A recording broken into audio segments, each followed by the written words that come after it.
guys, and welcome to another episode of the Alpha Male Podcast. I'm one of your hosts, Heather Krause. And I'm her co-host, Greg Krause. It's good to be back with you guys today to discuss another topic that we get a lot of questions on. Yeah, and that topic is we're going to continue from what we were talking about last week, which is how do you know when you're ready to, take it a little step further to start working out, whether at home or should you dive in and commit to a gym membership, which we talked about setting up a home gym last week. And this week we want to talk about actually making the commitment and joining an actual gym. Yeah, it is a commitment because if you're going to spend the money, you want to make sure you go and get your money's worth. And one of the key things that Heather and I both think are very important is when you pick a gym, number one, make sure it's not too far away. Yes. Because if you're training after work or before school or whatever it may be, you got to figure out drive time to the gym and back or wherever you got to go. Yeah, and it doesn't necessarily mean far away from your home because, let's just say you work 45 minutes away and there's a gym right around the corner from your work and you're going to work out right after work. Well, then that makes sense. And then you just, Right. Yeah, plan your weeks or plan your workouts around you working. So you're not going to, then it doesn't matter how far away it is from your house because from where it matters and when you're going to actually work out. That's a good point, Heather. If there's a gym close to where you work and it fits your needs, that way you can make a commitment either before work, after work, or even on your lunch hour. Oh, yeah, that's true. Depending on how much time you have. Now, some important things to know about gyms. There's gyms that are very powerlifting dominant, and if you're not into that, you probably don't want to train there. Mm-hmm. And there's bodybuilding gyms where, once again, that might be a little too much for what you're trying to look for in the beginning. And then there's the social gyms where everybody comes to just talk and they don't get too much stuff done, which once again, there's nothing wrong with that if that's what you're looking to do, because it is a great place to meet people and everything else. Yeah, and also just because it's social doesn't mean that you can do cardio and talk to somebody next, have get on the treadmill next to them and start talking and have a conversation and your cardio goes by very fast. So there isn't, there's goods and bads to all those things that you just discussed. One thing that I found was weird. I went to work out one time at a powerlifting gym, and this was down in Columbus, and there were no mirrors. And I thought it was so weird. And with my background more in the bodybuilding world, you look at yourself in the mirror, not for vanity, but because you want to make sure you're doing things right. And I never realized how much I relied on that until it was taken away. And I'm like, and I even asked people, are there no mirrors in here? There wasn't even a mirror in the locker room. And I was like, oh my God, this is so bizarre. I was like, it weirdly made me self-conscious because I'm like, what if there's something I have a mark on my face that I don't know about? But there is a big difference. I was just going to say, powerlifters don't care how they look. No, not at all. They care what the numbers are. Yeah. With what they lift. And once again, that's a great sport. Mm. The first gym I ever joined was a powerlifting gym. And it was very unique. I learned a lot. And boy, were those guys strong.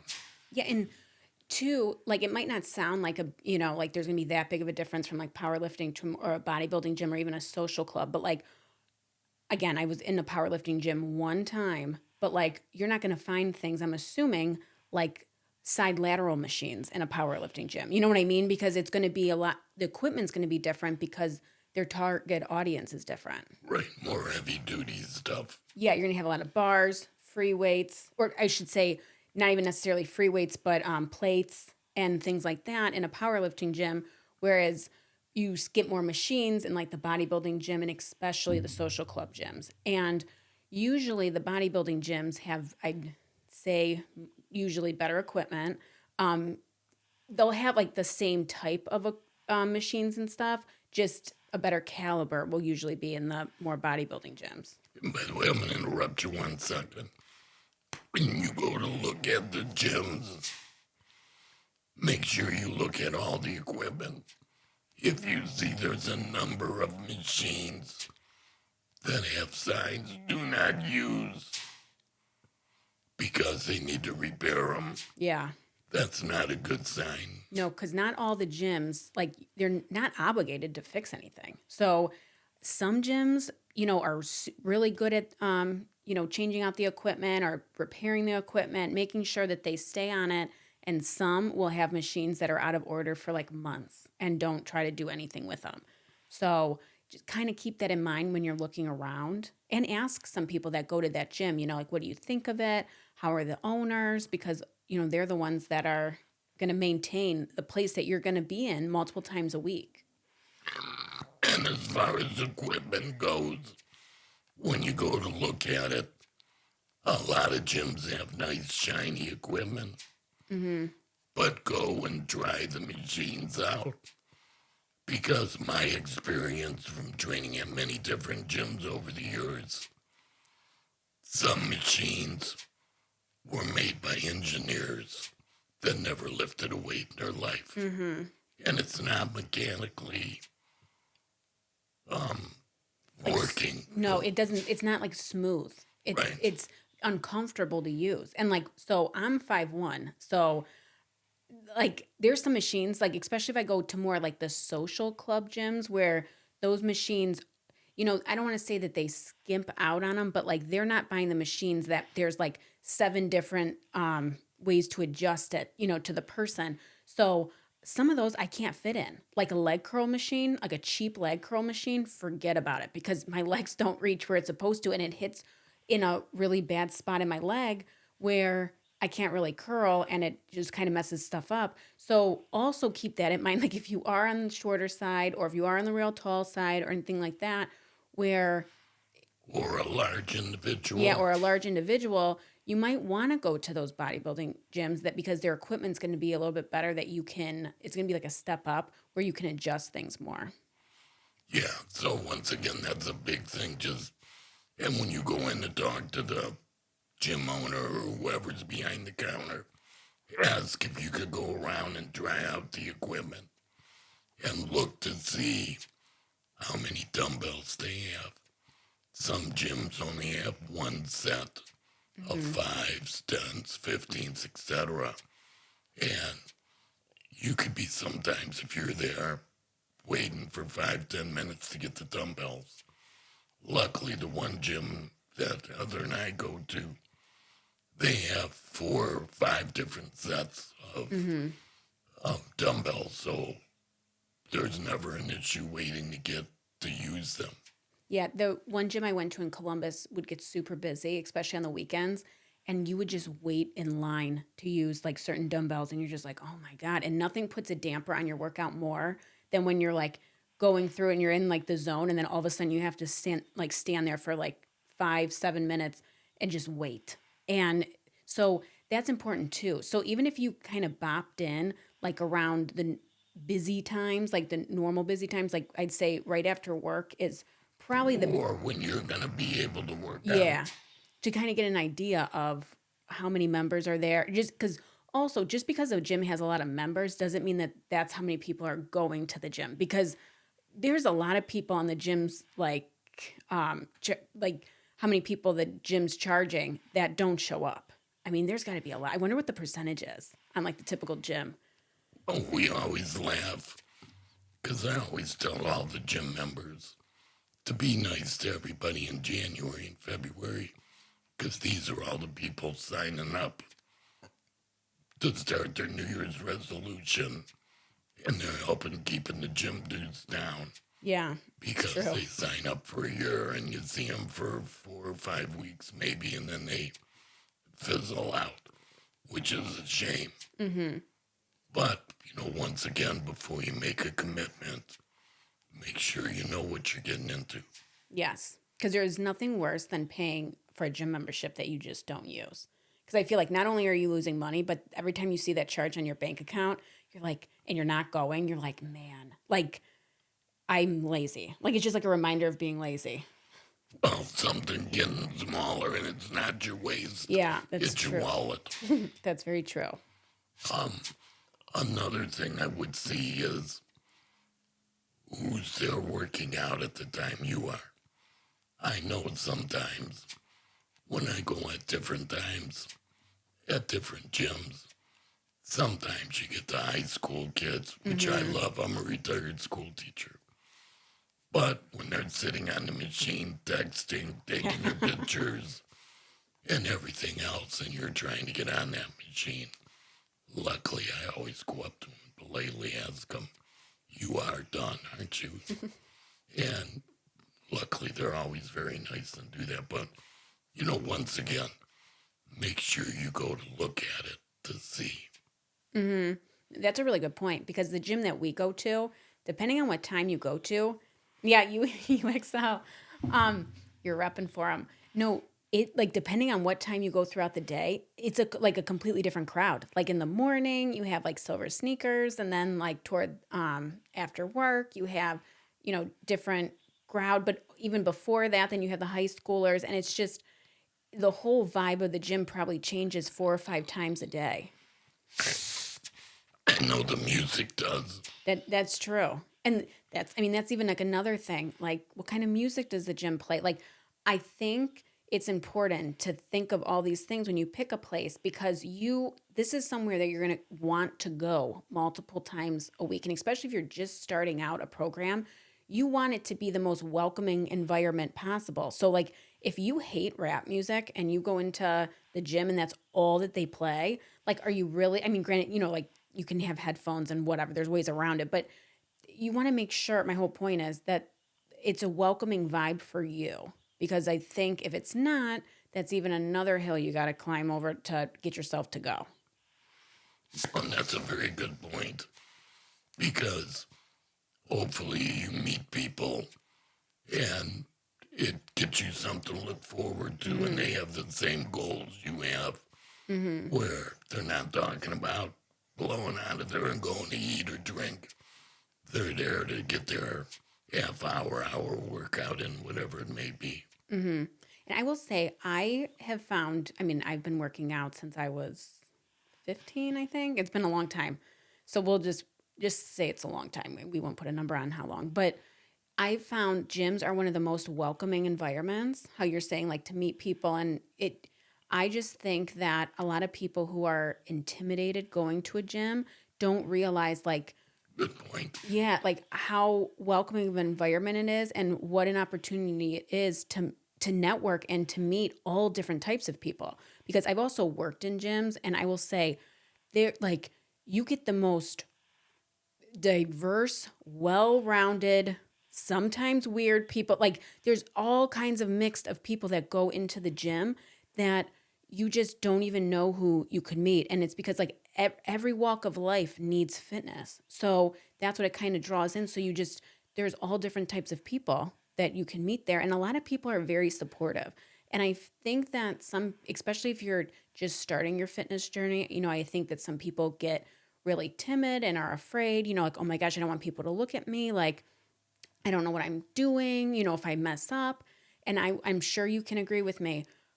People that are working out don't even pay attention to what other people are doing. Like, I can't even tell you. Sometimes I don't even know someone else is in the gym that I know because I'm just so focused on my own workout and nobody's paying attention to you. And I will also say, people that look in shape also do stuff wrong all the time. So it's not like you're going to be the one that's out of shape doing things wrong and you're going to be the oddball and people are going to be laughing at you in the corner.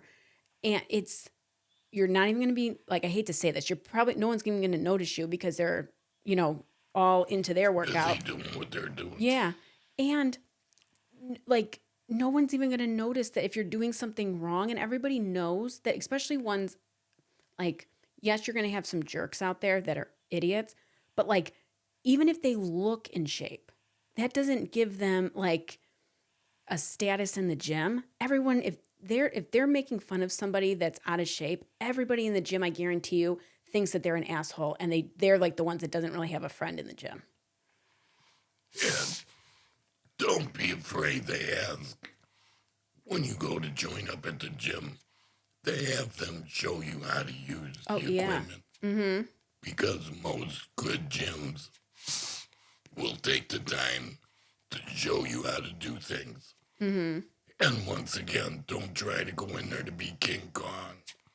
Start out easy, try everything a little bit.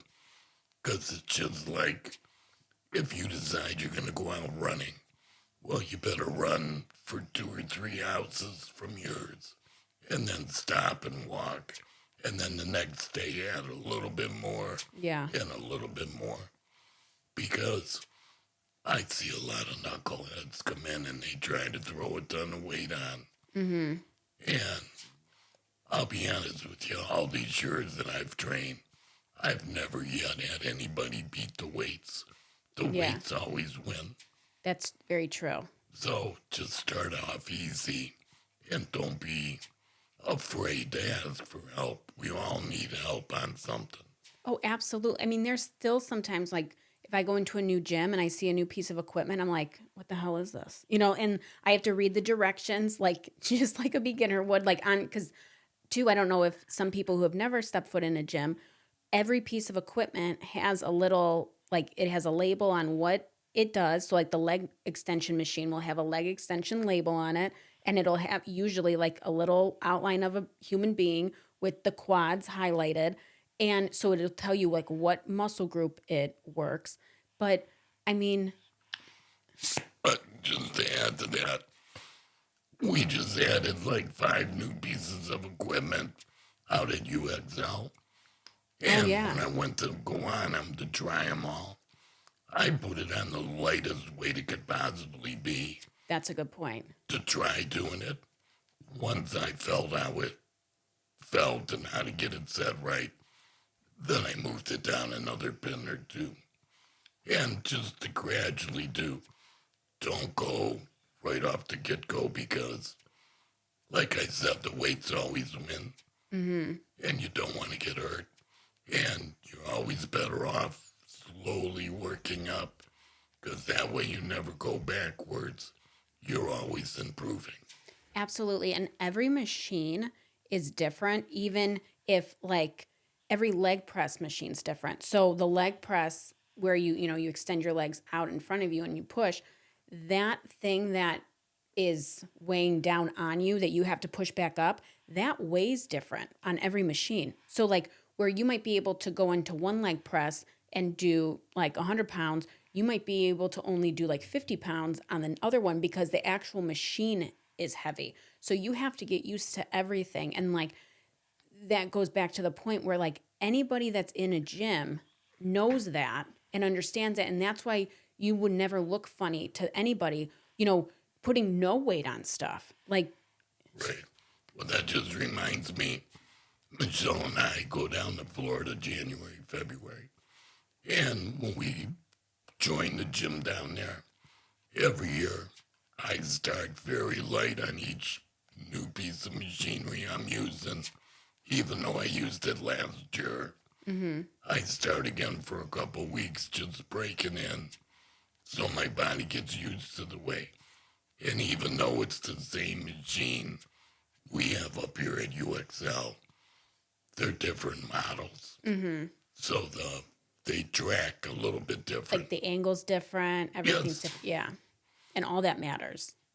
And it seems like down in Florida, which God bless them, they have a little bit more rust on their machines Mm-hmm. because of the humidity and the salt and Oh, that's everything. true. But, once again, we're just trying to get you to start off easy because it's not where you start, it's where you finish. Mm-hmm. Absolutely. And I think like the more I always think like too, like again, if you are just starting out with the gym, that first day is probably going to be your roughest day. And because you're probably just going to be anxious going into an unknown territory and you're kind of just, jumping in. But I just think that that's the way to go. And you'll just realize it's like jump off the diving board and just go to the gym and just try it out. Because I think that once you do, you'll realize it's not as intimidating as you thought it was. No, and once again, it's important that you go and look at it at the time. Like I said, you're going to work out, so you know who's there. And I laugh because I probably spend 5 minutes when I get to the gym and I'm stretching, just waving, saying hi to everybody. That, knows me and comes in there, and even the new people that join. Because, once again, most gyms, whether it's a powerlifting, bodybuilding, general public, most people are very nice. And they like to say hi and get to what they're wanting to get done for that day. Yeah, and you know what's funny is I've realized over the years, being surrounded by huge power lifters, huge bodybuilders, they are usually, with you excluded, the biggest babies. And like they, usually they're like the biggest teddy bears. And I just remember I worked at one time for a little while, a more grungy gym. So like it was, carpets torn, just very grunge, worn down, and a bunch of meatheads used to. And I worked Saturday mornings, and it was like meathead time during that time. And I just remember it was so funny. Like they were the nicest guys, but they would complain about the stupidest stuff. And I'm like, guys, if you come up here one more time and complain about something, Britney Spears will be playing nonstop until I leave. And if there's a way I can play it after I leave, I'm going to make sure that's going. So you can't even come back for a workout. And, they'd be like, okay, fine. But like, not once were they ever mean. They're the nicest guys. And like, and usually too, the guys or girls that are definitely in shape, you can tell that have been doing this for a long time, usually that they're the ones that want to pass on this knowledge because they love working out. They love all of this. And they would love to pass that on to someone, especially that's a beginner. So if you even ask like, hey, am I doing this right? They would probably 99.9% of them would, correct you and help you along. And you probably just make a new friend that day. But don't ask them while they're in the middle of a set. Correct, Wait yes. till they put the weight down. Yes, because then they're not going to be so nice. Because that's one thing I know I don't like is when somebody asks me when I'm in the middle. Luckily, 99.9% of the people are polite enough till I set the weight down or the machine or whatever. And then they ask. And usually I'll tell them to, hey, I'll be done working out. Or if I'm training a client, it's like, I'm sorry, this guy's paying me right now, or this young lady is. So keep that in mind also when you ask people. Absolutely. And since we're kind of on the topic of gym etiquette, just one big thing is please do not walk in front of somebody if there's like the mirror and then a little bit of space and somebody, lifting. Do not walk in front of them, like walk around them, because you will also find the more that you start to lift that it is important, if your gym has mirrors and you're not a power lifter, that you watch yourself and you're watching your form. So if somebody walks in front of you, Your concentration. yeah, it messes up your concentration. And I once had this guy, he was trying to get my attention. And I'm like, you were literally picking the worst time I've ever. I was in the middle of a set. I was deadlifting too on top of it. And he decided to try to put his hand in front of my face to get my attention as I was deadlifting. And I'm like, buddy, if I was stronger, I would have thrown this weight at you. Like, what are you doing? And just please do not be that person. Yeah, and the other thing is, when somebody has a weight in their hand, don't talk to them. Yeah. Wait till they set it down.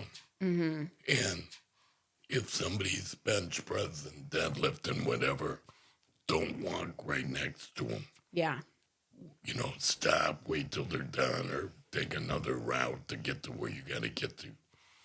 And then one more little tidbit.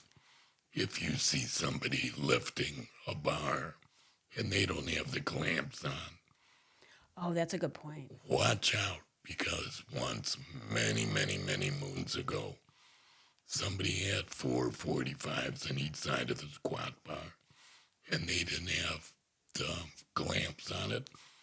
They stumbled, the bar dipped, it pinwheeled across the gym about 30 feet. Luckily, it didn't hit anybody. That's insane.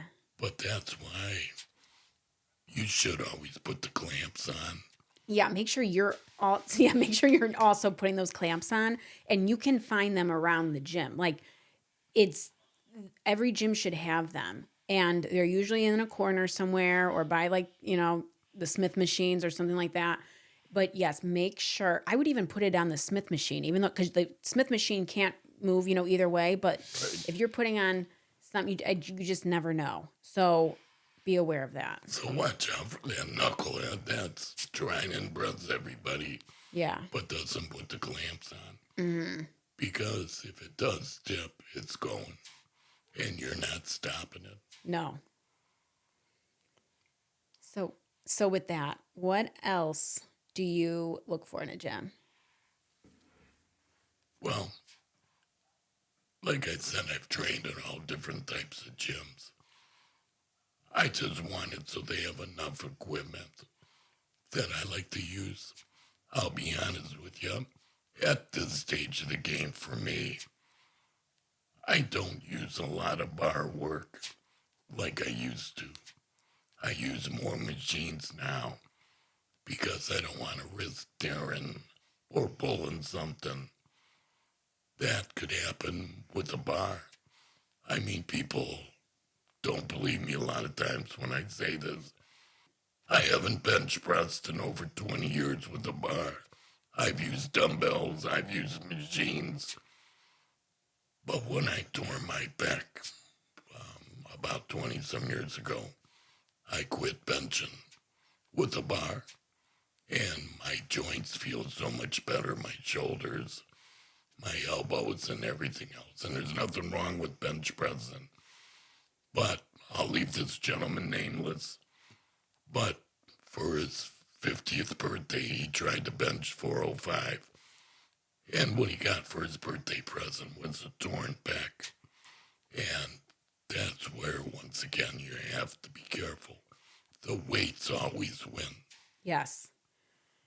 That is a very good point. And you would not even believe all the stuff. I'm sure you've seen some wild stuff happen at the gym. Like even with people knowing what they're doing and being very careful, stuff can happen. Like I remember one time, this was so embarrassing. I actually had two incidents happen to me. There was a bench that could go into incline, straight, like or a straight, flat. That's what I'm looking for, the word I'm looking for, or a decline. And I thought I had it locked in to a flat, and I didn't. And I took my dumbbells and I don't know. I was like bench pressing probably like 30 pound dumbbells. I went back, and I don't weigh that much, and the thing clicked down. I did a backward somersault with 30-pound dumbbells in my hand, and I'm like, what the hell just happened? Because I'm, like you're not expecting it.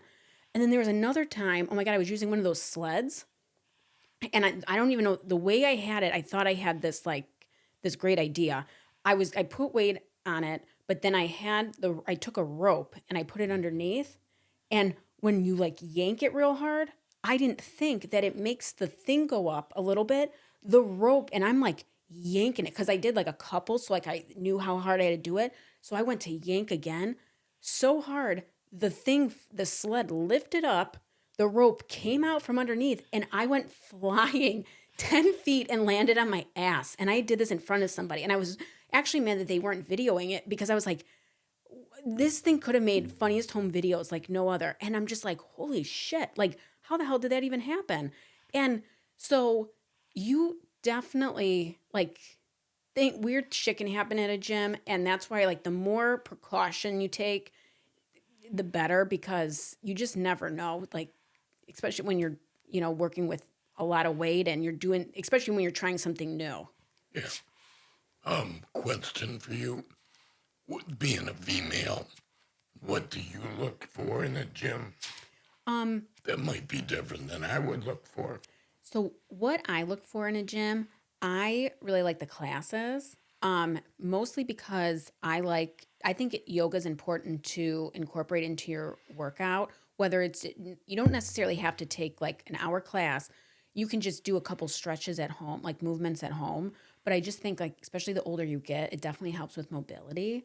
Um, I do my stretches at home in the mornings. yeah, Michelle and I both do. you will not see him in a yoga class, even though I've tried to get him to go to one. Nope, Yeah. I don't bend like that. Yeah, but it is super beneficial. But if they have yoga classes at the gym, I tend to do it more regularly, like I should, so it kind of keeps me on track. Um, but also too, like some gyms, the classes are free. Some gyms, the classes are you have to pay extra for. So that's like another thing. And then two, some of the extras that that they offer. So like some gyms offer tanning, they might have like a hydro massage. Like there's just more gyms I'm seeing add on little extras. Asana. Asana, that's another thing. So I'd like to look at those too. Besides like what you said, like the quality of the weights and like the vibe. The vibe of the gym is what's important to me. And two, sometimes like another category of gym is like the grungy gyms and the pretty gyms. Like two, sometimes the grungy ones are more comfortable to work out in and more I don't want to say more welcoming, but they're like more fun as opposed to some of the prettier ones. People might tend to just put their headphones in, not be very social, and that's just kind of the vibe of the gym. So that I think is really important. So Um, I was gonna say UXL is probably the best gym in the Cleveland area yeah, that's that where we I've go. been to over the years, and I'm giving them a plug. I have no financial interest in them whatsoever. No, we just been going there since the beginning that when they opened. Yep, Bruce and Mark are really, really good owners. Yeah. But if somebody was to ask me, what's the best gym I've ever been to, besides the one I had in my basement many years ago, Mm-hmm. I would have to say it's Gold's Gym in California. Mm-hmm. I've been out there a number of times. I'm like a little kid in a candy store. They have just about every piece of equipment imaginable to try out. And there's so many really good athletes that go there to train. Mm-hmm. It's just a great atmosphere to feed off of what I like out of a gym. But once again, that's probably the best one I've ever been to. I was out there when I lived out there for a little bit. I went there a couple times, and that was a really cool gym. I feel like that's like historic, you know. Yeah, and with Muscle Beach out there, Mm-hmm. I got to work out there a couple times, which was really nice. Seeing as that's where it all started many years ago with the bodybuilding. That is true. Now, with you going to so many gyms over the years, and I mean, you've had decades of experience working out at gyms. Is there any crazy, like, what is the craziest gym story that you have? Because I will say, like I said before, there's some characters that you will see at your gym. Like, you know, and some people just, I'm going to stop you. 2 years ago, when Mom and I went down to Florida, mm-hmm, the one grunge gym we worked out at, there was a kid, probably in his late 20s, early 30s. He used to do a set with his headset on, and then he would dance around the room, the whole weight room, and then go do another set.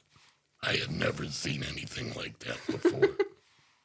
So that would well, probably be the craziest one. so like, and that's what I want to like really like hone in, like, or hammer in that like if you're just starting your workout and you're worried that people are going to judge you or think that you're doing you're an oddball, like there are enough oddballs in the gym that you're just gonna like blend into the background. Like no one's gonna notice you because there's always gonna be some crazy person that is taking the spotlight away from anybody that feels uncomfortable. So like I had somebody And like, what's funny is I have like stories for days, especially working at a gym. There's all kinds of weirdos, but there was some guy who was training to be a wrestler, or like, I think he just wanted to be a wrestler. I'm not sure how far along in his career he was, but he would work out in a full wrestling mask. Okay. So like, you have to take it off your head and on your face. And then every so often, and he was not in shape at all. Okay. But every so often, he had to lift his shirt up and check his abs. Okay. Because I don't know if he was just like seeing if they were coming in or not. I'm not really sure. But that wasn't even the weird part. The weird part was, here's like step one of the weird. Step two of the weird was that he would like do these wrestling like moves in between sets. So instead of like your weirdo that danced, this guy did like almost in like a get ready stance, and like I don't know what he was like anticipating he was going to do in the ring. Then step three, which is what got him kicked out of the gym, is we had punching bags upstairs because this was like a 3-floor gym around the track. So there were these punching bags. Well, he was taking a chair and hitting the punching bag because he was practicing, hitting somebody in the ring with a chair, which you're not allowed to do. Then a worker yelled at him, and he, from what I heard, he like punched the worker and then ran out, and he was like never seen from again. So, like, just so people are so weird, and I don't know. And that doesn't mean to be discouraged from going to a gym. No, you're going to be entertained. Yeah. And get in shape. Yeah. Now, what we're going to end you with, the next thing you got to consider is, can you work out by yourself? Mm-hmm. Or do you need a trainer? Yes. In the next episode, we will go through with you some things to look at and to consider when you're starting to work out, whether you need somebody or not. Yes. And like really what to look for, and make sure if you do want a trainer, that you pick one that is right for you, because that's very important. Very much so. Well, I hope you enjoyed today's podcast. Yeah, don't forget to like, share, and subscribe. Yes, we're just trying to get you guys all the information we get asked all the time. Mm-hmm. And we just figure we could have more people this way than answering the same thing over and over. Yeah. And once again, we don't mind the questions at all, but we just realize a lot of them keep getting asked. Yeah. And also, if you guys do have any questions that you want us to answer, don't forget, email us at info@thealphamalepodcast.com and just put questions in the subject. Okay? Thank you. Yeah, we'll see you next time. Bye.